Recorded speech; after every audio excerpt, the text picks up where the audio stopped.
কবিতাৰ শিৰোনাম এখন সেউজীয়া পথাৰ। কথা চিম্পী দাস, আবৃত্তি পবিত্ৰ দাস।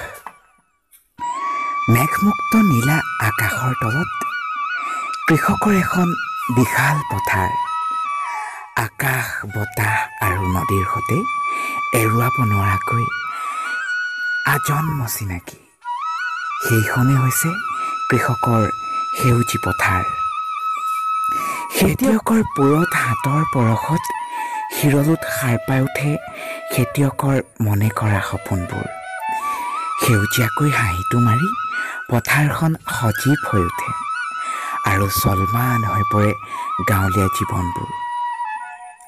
অনুভৱৰ মধুৰ সুৰেৰে নিৰ্গৰিত হয় স্বপ্নাতুৰ কৃষকৰ অলেখ গান। আশা সোণালীৰে ভৰা কৃষকৰ এখন বিশাল সেউজীয়া পথাৰ।